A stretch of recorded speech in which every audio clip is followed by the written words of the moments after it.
ओम नमः शिवाय। मैं हूं ज्योतिष पंडित दीपक दुबे और उपस्थित हूं आपके साथ शुक्र के राशि परिवर्तन के प्रभाव को लेकर। शुक्र अभी तक मकर राशि में गोचर कर रहे थे, शनि की राशि है। अब यहां से 6 फरवरी से लेकर 2 मार्च तक यह जो है वह कुंभ राशि में रहेंगे, जहां इनकी युति फिलहाल अभी 6 तारीख को जो होगी वो होगी बुध और राहु के साथ। आगे अभी मैंने बुध का दिया था तो किसी ने कमेंट किया कि मंगल को आपने क्यों नहीं कंसीडर किया। तो मंगल अभी है ही नहीं तो क्यों कंसीडर करें। मंगल जब आएंगे तब मंगल को देखा जाएगा। फिलहाल अभी जो गोचर है उसमें शुक्र राहु और बुध का जो है वो योग बनेगा, युति बनेगी। और कुंभ राशि भी शनि की राशि है, तो यहाँ पर मित्र की राशि में शुक्र जो है वो प्रवेश करेंगे। लेकिन किस प्रकार के परिणाम देने की संभावना बन रही है, इस पर करेंगे चर्चा। नए दर्शकों को बता दूं कि जो ये मेरा राशिफल है, इसको आप लग्न राशि के आधार पर देखें। चंद्र राशि, नामाक्षर, सूर्य राशि इत्यादि को आधार ना माने, बल्कि अपने लग्न राशि को आधार माने। दूसरा, यह बेहद सामान्य आधार पर होता है। इसके आधार पर आप कोई भी निष्कर्ष, कोई भी निर्णय ना लें, क्योंकि यह सिर्फ गोचर का प्रभाव है। इसके वास्तव में आपके जीवन में या आपके इस महीने आने वाले समय में किस प्रकार का प्रभाव होने जा रहा है, वो आपकी स्थायी कुंडली किस प्रकार की है, वर्तमान में दशा अंतर प्रत्यंतर किसकी चल रही है, उन ग्रहों का आपस में क्या संबंध है, वो गोचर में कहाँ पर है, उस पर निर्भर करता है। राशिफल एक जो है वो सिर्फ डिमांड की वस्तु है, इसलिए हम देते हैं। मैं बहुत इससे कोई संतुष्ट नहीं रहता, लेकिन हाँ, ये प्रयास रहता है कि फिर भी जो बात बोलूं वो तथ्यों के आधार पर बोलूं और जो है वो मतलब नजदीक हो। गोचर, जैसे गोचर का जो प्रभाव है उसके नजदीक हो, जो तथ्य है उनके नजदीक हो। लेकिन यह आपके लिए सुटेबल होगा या नहीं होगा, यह आवश्यक नहीं है। और जो लोग मुझसे परामर्श लेना चाहते हैं, मेरी वेबसाइट astrotips.in है, उसके माध्यम से आप मुझसे परामर्श ले सकते हैं। अब एक एक करके बात करेंगे। अच्छा, थोड़ा सा मैं चर्चा कर लूं। शुक्र और बुध, किसी दर्शक ने लिखा है कि कई लोग, अब देखिए दुनिया में भांति प्रेडिक्शन पार्ट एस्ट्रोलॉजी का सबसे अधिक जो है डिस्प्यूटेड है। कारण क्या है कि इसके लिए कोई एक सूत्र नहीं है। शुक्र कुंभ राशि में गोचर करेंगे, ये तो गणितीय चीज है और ये बिल्कुल क्लियर है। इसको साइंस भी इसको जो है वो जस्टिफाई करता है, कैलकुलेशन भी जस्टिफाई करता है। लेकिन जो प्रेडिक्शन पार्ट है, जो फलित ज्योतिष है, वही सबसे कठिन है, क्योंकि उसका कोई एक फार्मूला नहीं है, एक मत नहीं है, तो वो हमेशा विवादास्पद रहता है। अब कई लोग कहते हैं किसका देखें, तो भाई आपको जिसका पसंद हो उसका देखिए। उसमें हम कैसे कह सकते हैं कि मेरा ही देखिए, मेरा ही सही है। आपको जिसकी बात ठीक लगती हो, जो आपके जीवन में लगता हो कि हला राशिफल किसी का आपके जीवन में सटीक उतरेगा नहीं, मेरा भी नहीं उतरेगा, लेकिन फिर भी आपको जिसकी बात थोड़ी ठीक लगती हो, जिसका समझ आता हो, उसको आप देखिए। सिंपल सी बात है उसमें, क्योंकि तो सारे लोग उपस्थित हैं, जो ठीक लगे वो देखिए। तो मैं बात कर लूं कि शुक्र और बुध का कॉम्बिनेशन तो वाकई अच्छा होता है, लेकिन क्या शुक्र और राहु का भी कॉम्बिनेशन अच्छा होता है? नहीं। शुक्र और राहु के लिए एक जो है एक योग का जो शब्द यूज होता है, वो बड़ा खराब शब्द यूज होता है ज्योतिष में, लंपट योग। क्योंकि शुक्र जो है वो सौंदर्य प्रेमी है।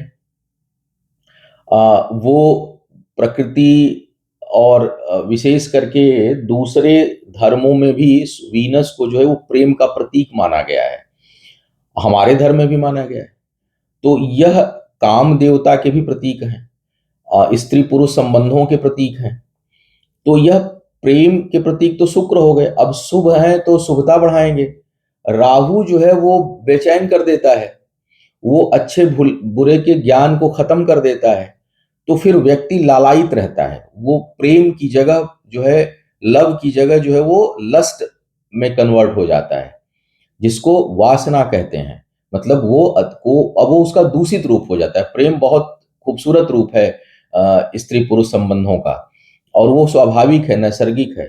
लेकिन जब वह जरूरत से ज्यादा हो जाए, भेद करना भूल जाए कि हम किसके साथ कहाँ क्या संबंध बना रहे हैं, किधर आकर्षित हो रहे हैं, तो वो जो है वो लस्ट में परिवर्तित हो जाता है। और राहु वो टेंडेंसी देता है।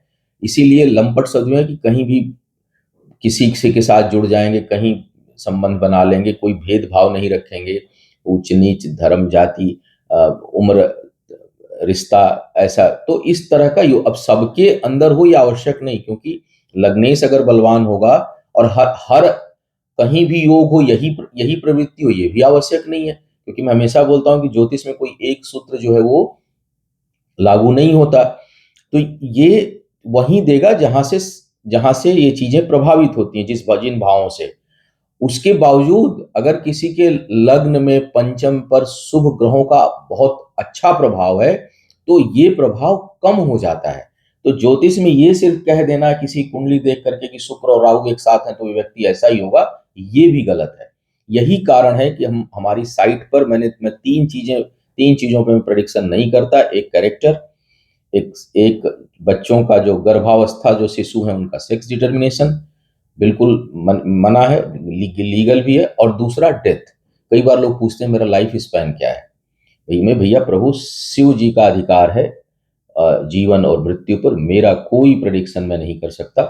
तो ये तीन चीजों को मैं छोड़ देता हूं, क्योंकि कई बार क्या होता है कि आप शुक्र राहु का कॉम्बिनेशन देख के व्यक्ति को गलत समझ लेते हैं। पता चलता है कि उसका लग्नेश बहुत शुभ है, पंचम भाव पर बहुत शुभ ग्रहों का प्रभाव है, तो व्यक्ति के अंदर टेंडेंसी तो हो सकती है थोड़ी बहुत, लेकिन वो कंट्रोल कर लेगा, उसका कंट्रोलिंग पावर बहुत मजबूत होगा। वो कभी गलती से फिसल गया तो फिर अपने रास्ते पर आ जाएगा। तो इसलिए कभी भी जो है वो इस तरह के प्रेडिक्शन से बचना चाहिए। लेकिन शुक्र राहु ये टेंडेंसी देता है। बुध राहु से, जैसे मैंने बुध के भी राशिफल में आपको बताया कि जड़त्व योग बनाता है, हमेशा नहीं बनेगा, बहुत अच्छा युक्ति बल भी देगा। तो राहु जो है वो किसी भी शुभता को प्रभावित कर देता है। अब कुछ लोग कहते हैं राजयोग बनाता है, बिल्कुल राजयोग बनाता है। भाई रावण राजा ही तो था, कंस राजा ही तो था, तो ये राजयोग तो है ही। लेकिन वो जो राजयोग है, वो जो बल है, वो किस दिशा का है? क्या वो आध्यात्मिकता और धार्मिकता के जो है वो तथ्यों पर भी आधारित है? तो ये चीज सोचना चाहिए। अब सवाल ये उठता है कि हम उसके किस पहलू को देख रहे हैं। हम रावण के पराक्रम को देख रहे हैं, या रावण के अंदर जो कब्जा करने की, पीड़ित करने की, किसी को यज्ञ कर रहा है उसको रोकने की जो प्रवृत्ति है, वही तो राहु है। और राहु क्या है?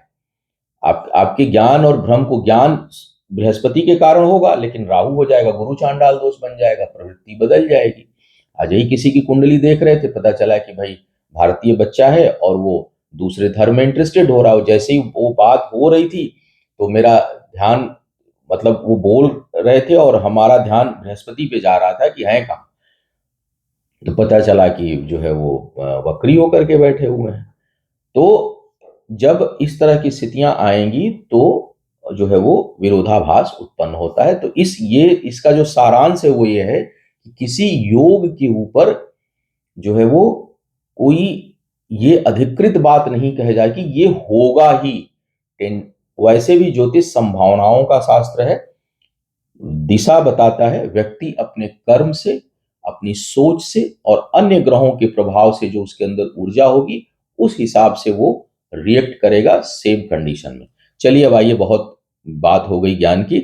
और हाँ, अगर अभी तक आपने शनि प्रदोष, शनि देव की शांति पूजा के लिए, महाशिवरात्रि पर रुद्राभिषेक और भगवान शिव से संबंधित पूजाओं के लिए, और सूर्य ग्रहण पर यदि आपकी कुंडली में ग्रहण दोष है, सूर्य राहु या केतु के साथ, राहु केतु के नक्षत्र में या राहु केतु सूर्य के नक्षत्र में हो, तो ग्रहण योग बनता है। यह बहुत तरह की समस्या जीवन में उत्पन्न करता है। इसकी शांति पूजा के लिए बुकिंग हमारी साइट पे चल रही है, आप जाकर के यदि हमारे एग्जिस्टिंग क्लाइंट हैं तो बुकिंग करा सकते हैं। अब आइए बात करते हैं सीधे शुक्र के गोचर, बुध और राहु के साथ युति पर संभावित प्रभाव। अब ये भी ध्यान रखिएगा कि इस समय दशांतर किसकी चल रही। मान लीजिए बुध में शुक्र चल रहा हो, शुक्र में बुध चल रहा हो, राहु का कोई अता पता ही ना हो, तो प्रभाव कम पड़ेगा, तब तो अच्छा शुभ प्रभाव पड़ेगा। लेकिन वही गोचर हो रहा है, लेकिन दशांतर में बुध राहु गवर्न कर रहे हैं या शुक्र राहु गवर्न कर रहे हैं, बुध से लेना देना नहीं है, तो चीजें डिफरेंट होंगी। इस बात को समझो। और ये राशि फल में इतना डिटेल बताना संभव है ही नहीं। तो अगर कोई विशेष परिस्थिति जिसके साथ भी हो, उसको चाहिए कि वो अपनी कुंडली का जिस एस्ट्रोलॉजर को पसंद करते हो उससे उसका विश्लेषण कराएं। आइए राशिफल पर आते हैं। सबसे पहले मेष वालों की बात करते हैं। मेष वालों के लिए यह जो युति हो रही है, ये एकादश भाव में होती है। अब पुनः यहाँ पर सप्तम भाव के स्वामी है शुक्र और दूसरे भाव के स्वामी है। ये कहाँ प्रभावित करेंगे आपको? ये धन को लेकर के आपको प्रभावित करेंगे। धन के मामले में आपकी सोच काफी, जैसे मैंने कहा था बुध और राहु भी वही काम कर रहे थे, शुक्र उसको और बढ़ाएंगे। धन की प्राप्ति होगी, एक से अधिक ग्रह हो गए, इसका मतलब कि आय का स्रोत एक से अधिक होगा। येन केन प्रकार धन प्राप्त करेंगे। विपरीत लिंग के जातकों से आपको और लाभ होने की संभावना बढ़ेगी। और चूंकि पंचम पर भी शुक्र की दृष्टि जाएगी, बुध की दृष्टि जाएगी, तो बौद्धिक क्षमता बढ़ेगी, युक्ति बल बढ़ेगा, सोच जो है वो में व्यापकता आएगी, विस्तार आएगा। और इस समय निवेश से भी कुछ हद तक लाभ आपको प्राप्त होगा। अगर आप अपने लाभ बचत का पैसा अगर आप लगाते हैं किसी कार्य व्यापार में और शुक्र का इस समय प्रभाव हो, तो वो आपके लिए लाभकारी होगा। कुल मिलाकर के लाभ की स्थिति अवश्य उत्पन्न कर रहे हैं। अब बात करते हैं वृषभ वालों के लिए। वृषभ वालों के लिए लग्नेश है शुक्र। शुक्र लग्नेश का जो है वो दसम भाव में आना जबरदस्त राजयोग बनाता है। बुध के साथ युति हो रही है, पंचमेश की युति है, लाभेश की युति है, लग्नेश की युति है, लेकिन शुक्र छठे भाव के स्वामी भी हैं और राहु के साथ युति है। तो एक तो कार्यस्थल पर षड्यंत्र होने की संभावना रहेगी। विपरीत लिंग के जातकों के कारण कोई मिथ्या आरोप लगने की संभावना बढ़ेगी। लेकिन यह पद प्रतिष्ठा मान प्रतिष्ठा में बढ़ने का योग भी बना रहे हैं। बेरोजगारों के लिए नौकरी लगने की बहुत प्रबल संभावना इस दौरान आपके लिए बन सकती है। कार्य व्यापार में लाभ का अच्छा योग बनेगा, बहुत अच्छा परामर्श देंगे भी और आपको प्राप्ति भी होगा। लेकिन ज्यादातर मामलों में दूसरों के लिए आप अच्छे सलाहकार हो सकते हैं। जमीन जायदाद से जुड़े कामों में आपकी रुचि इस समय बढ़ेगी और उधर रुझान भी बढ़ेगा और बहुत से लोग लेने में समर्थ होंगे। अब कितना शुभ अशुभ होगा, इसके लिए लेने से पहले बेहतर हो आप कुंडली का विश्लेषण करा लें। लेकिन शुक्र का गोचर यहाँ पर बहुत हद तक ठीक रहेगा। थोड़े बहुत विपरीत लिंग के जातकों से अगर शुक्र राहु या बुध राहु या तीनों का कॉम्बिनेशन चल रहा है, तो मिथ्या आरोप या आरोप प्रत्यारोप लगने की संभावना बनेगी। हालांकि विजय आपकी होगी, लेकिन बनेगी जरूर। मिथुन वालों की बात किया जाए, मिथुन वालों के लिए यह भाग्य स्थान पर युति हो रही है। शुक्र जो है यहाँ पर पंचम भाव के आपके स्वामी है और व्यय भाव के स्वामी है। दृष्टि जाएगी आपके तीसरे भाव पर। यहाँ बुध शुक्र और राहु की युति हो रही है। शिक्षा प्रतियोगिता के मामले में जबरदस्त सफलता का योग बनेगा। धर्म पथ से थोड़ा सा भटक सकते हैं, भौतिक चीजों में रुझान अधिक होगा और धार्मिक क्रियाकलापों के प्रति जो है वो रुझान इस समय आपका कम होगा। सुदूर की यात्राओं से लाभ होगा, निवेश से लाभ का योग बनेगा और इसके साथ साथ संतान पक्ष से लाभ का योग है, लेकिन थोड़े बहुत वैचारिक मतभेद की भी संभावना बनेगी। तो कुल मिलाकर के यहाँ पर यह युति और गोचर ठीक चल रहा है। कर्क वालों की बात किया जाए तो यह अष्टम में गोचर हो रहा है। शुक्र राहु और बुध की युति अष्टम भाव में हो रही है। सुख भाव के स्वामी है, आय स्थान के स्वामी है। यह ठीक युति नहीं है। अक्सर अगर यह युति स्थायी कुंडली में हो तो लोगों को जननेंद्रिय संबंधी और संक्रामक बीमारी होने की प्रबल संभावना बन जाती है। विशेष करके सेक्सुअल जो डिजीज है, शुक्र राहु की युति वो अक्सर दे देता है। क्योंकि यहाँ पर अब शुक्र जो है, अभी 2-3 भाव ऐसे आएंगे जहां पर शुक्र आपको उद्वेलित करते हैं, जो है वो एक्स्ट्रा संबंध बनाने को लेकर के। हालांकि और यह पारिवारिक जीवन के लिए भी ठीक नहीं। पारिवारिक जीवन में कलह कलेश की संभावना हो सकती है। स्वास्थ्य के ऊपर आपका धन खर्च हो और स्वास्थ्य की समस्याओं के कारण आपकी आय प्रभावित हो, इसकी संभावना बनेगी। तो यह जो युति है और गोचर है, यह कर्क वालों के लिए ठीक नहीं है। अब बात करते हैं सिंह वालों के लिए। सिंह वालों के लिए अगर देखा जाए तो यह युति हो रही है आपके सप्तम भाव में। शुक्र यहाँ पर दसम भाव के स्वामी है और तीसरे भाव के स्वामी है। कार्य व्यापार में वृद्धि बनेगी, युक्ति बल भी बढ़ेगी। संबंध जो है वो एक से अधिक इस समय हो और अच्छे ना हो। यहाँ स्थायी कुंडली में यहाँ भी होंगे तो जो है वो थोड़ी आपकी लालायिता बढ़ेगी, लालायित रहेंगे आप संबंधों को लेकर के। लेकिन व्यापार के लिए यह ठीक है। यहाँ पर आपको लाभ, इस समय लाभ होगा, व्यापार में वृद्धि होगी, आय में वृद्धि होगी। प्रभावशाली लोगों के संपर्क और संबंधों से आपका जो है वो काम, बिगड़ा हुआ काम बनेगा। इसके साथ साथ अगर देखा जाए तो आत्मविश्वास में अच्छी वृद्धि देखने को मिलेगी। बौद्धिक क्षमता भी जबरदस्त रहेगी आपके लिए। तो कुल मिलाकर सिंह वालों के लिए युति ठीक है। अब बात की जाए कन्या वालों की। कन्या वालों के लिए यह छठे भाव में युति हो रही है। भाग्येश भी छठे भाव में, लाभेश छठे भाव में, लग्नेश और दशमेश छठे भाव में। यह युति आपके लिए बिल्कुल ठीक नहीं है। आपको आपको धन हानि की संभावना बन सकती है। शेयर इत्यादि से दूर रहें, कहीं सट्टा लॉटरी से दूर रहें क्योंकि उसमें हानि होगी, शत्रु जो है वो अनावश्यक के उत्पन्न होंगे, परिश्रम का उतना परिणाम नहीं मिलेगा, कार्यस्थल पर वर्कलोड बहुत अधिक बढ़ेगा। इस समय कर्ज न दें न लें, दोनों स्थितियां ठीक नहीं होंगी क्योंकि उसमें नुकसान होने की संभावना बनेगी। साथ ही साथ शरीर का मध्य निचला हिस्सा भी आपका भी रोग और कष्ट के प्रभाव में आ सकता है। इस समय अगर कोई बीमारी शुरू हुई, बहुत लंबे समय तक चल सकती है। तो इसलिए अपने सेहत का ध्यान रखें, आर्थिक मामलों में बिल्कुल कोई बड़ा और रिस्की फैसला ना लें और कार्यस्थल पर जो है वो संभल कर व्यवहार करें क्योंकि यह युति ठीक नहीं है। तुला वालों की बात की जाए, युति पंचम भाव पे हो रही है, लग्नेश है आपके लिए और अष्टमेश है। पंचम भाव पे लग्नेश का आना शुभ है, साथ ही साथ ये युति भाग्येश के साथ भी हो रही है आपके, तो भाग्येश और द्वादश से राहु शुक्र बुध की युति जो है ना उच्च शिक्षा में बाधक है। तो अगर किसी जातक की कुंडली में हो तो आप देखिएगा कि हायर एजुकेशन में बौद्धिक क्षमता बहुत अधिक होगी, मस्तिष्क बहुत क्रियाशील होगा। अभी 2-3 दिन पहले ही मैंने किसी को कंसल्टेंसी दिया तो सेम चीज उभर के आई। मैंने कंप्लीट कुंडली की रिपोर्ट में ये बात लिखी थी कि मस्तिष्क बहुत क्रियाशील होगा लेकिन उच्च शिक्षा में बाधा आएगी और सेम हो रहा है क्योंकि ऐसे लोग बहुत क्रिएटिव माइंड के होते हैं लेकिन स्थिरता का अभाव होता है, एक साथ कई चीज सोचते हैं इसलिए कंसंट्रेशन नहीं हो पाता किसी एक चीज पर। परिणाम क्या होता है कि आप ज्ञान को परिणाम में कन्वर्ट नहीं कर पाते, नॉलेज को रिजल्ट में कन्वर्ट नहीं कर पाते, ये समस्या जो है वो उत्पन्न होती है। तो यहाँ पर ये भी जो है आपके साथ भी ये होगा, आय को लेकर के प्रयास बहुत अधिक बढ़ाएंगे, उसमें कुछ हद तक आप सफल भी होंगे क्योंकि नैतिक अनैतिक का भेद नहीं रहेगा।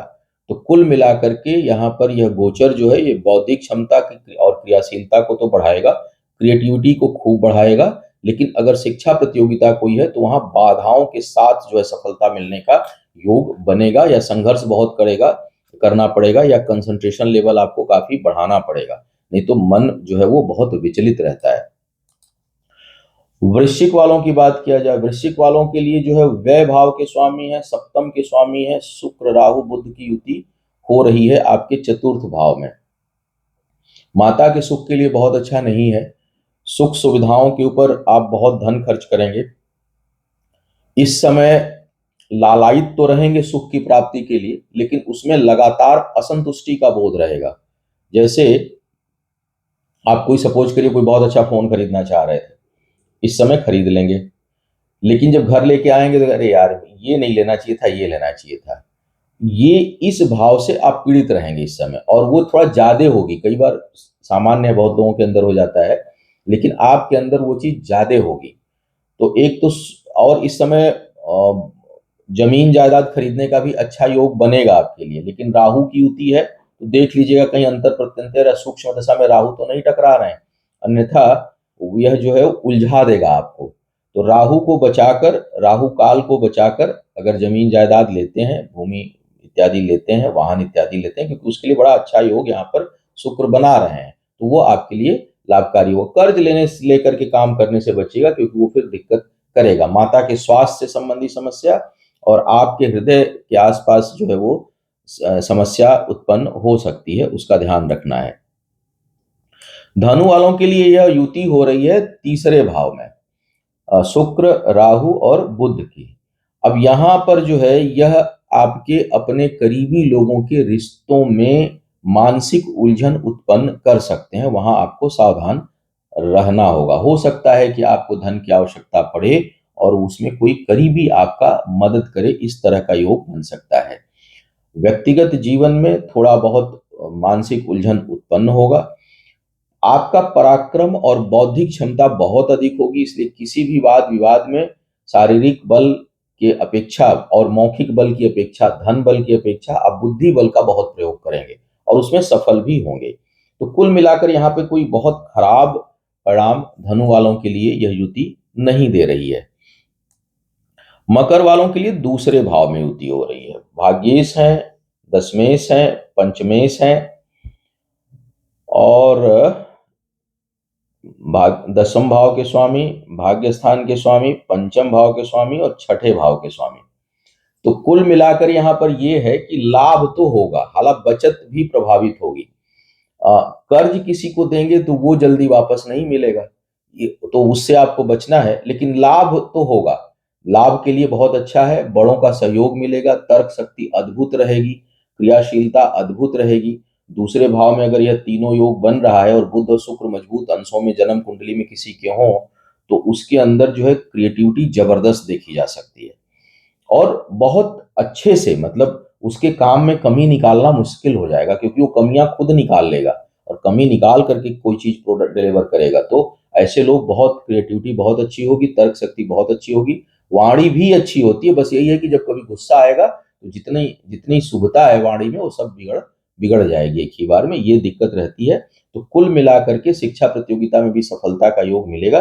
बस शेयर मार्केट में धन इस समय ना लगाएं, भाग्य भरोसे जो काम होंगे वहां पर आपको थोड़ी दिक्कत और बाधाओं का सामना करना पड़ सकता है। अब बात करते हैं कुंभ वालों की। कुंभ वालों के लिए लग्न में ही यह युति हो रही है। अब यहाँ यह बढ़ाएंगे थोड़ी, हालांकि बुध जो है वो कंट्रोल करते हैं, बुध शुक्र की युति कोई डिजायर के लिए बहुत अच्छी नहीं मानी जाती, लेकिन शुक्र राहु की तो मानी जाती है। तो यहाँ पर थोड़ा सा आपका डिजायर जो है वो बढ़ेगा। लेकिन एक बात बहुत अच्छी है कि यहाँ पंचमेश भाग्येश की युति जो है और सुखेश की आपके लग्न में हो रही है, तो यह बहुत उन्नति देने वाला होगा। आपकी बौद्धिक क्षमता बहुत बढ़ेगी, भाग्य का साथ रहेगा, कार्य क्षेत्र में विस्तार होगा, युक्ति बल जबरदस्त होगी, तर्क शक्ति जबरदस्त होगी। थोड़ा बहुत अगर कहीं राहु का इन्फ्लुएंस ज्यादा हुआ तो निगेटिव थॉट्स आ सकते हैं, सोच में नकारात्मकता ज्यादा होगी, लेकिन फिर भी जो है पलड़ा भारी रहेगा सकारात्मक सोच का और काम प्रोडक्टिविटी का। इसके साथ साथ हालांकि ये कोई सारे जो ग्रहों की युतियां हैं, जो पंचम पे ही, सप्तम भाव में ही केतु बैठे हैं और सूर्य ठीक जगह पर अभी नहीं है, तो ये वैवाहिक जीवन के लिए तो कोई बहुत नहीं है, क्योंकि इसमें आपके संबंध, आप भटक सकते हैं, संबंध एक से अधिक बनने की प्रबल संभावना इस समय बन जाएगी, और कहाँ किससे बन रहा है ये विचार नहीं रहेगा, बन सकती है। तो इसकी इससे इससे सचेत रहें, क्योंकि यह वैवाहिक जीवन को डिस्टर्ब कर सकता है आपका। लेकिन हाँ, करियर के मामले में, ज्ञान के मामले में, शिक्षा के मामले में, तर्क शक्ति के मामले में, आत्मबल के मामले में, कभी ना हारने वाली प्रवृत्ति के मामले में, और किसी भी परिस्थिति से निकल जाने की क्षमता के मामले में यह युति बहुत ही अच्छी है, बहुत ही प्रभावशाली है। तो कुल मिला के कुंभ वालों के लिए यह ठीक जा रहा है। मीन वालों के लिए द्वादश में यह युति हो रही है, तो कोई बहुत योगकारी नहीं है। यहां पर अनावश्यक का धन खर्च बिना सोचे समझे, अपने सुख उपभोग पर बहुत अधिक पैसे का खर्च, संबंध एक से अधिक, अ, उल्टे सीधे कार्य, इन सब चीजों की प्रवृत्ति बढ़ेगी इस दौरान। करीबी लोगों के ऊपर भी बिना सोचे समझे धन आप खर्च करेंगे। कुछ लोग बीमारी के ऊपर धन खर्च करें, ऐसी संभावना भी बनेगी। माता के स्वास्थ्य से संबंधित दिक्कतें आ सकती हैं, भटकाव उत्पन्न होगा बिना मतलब का, और अपव्यय होगा।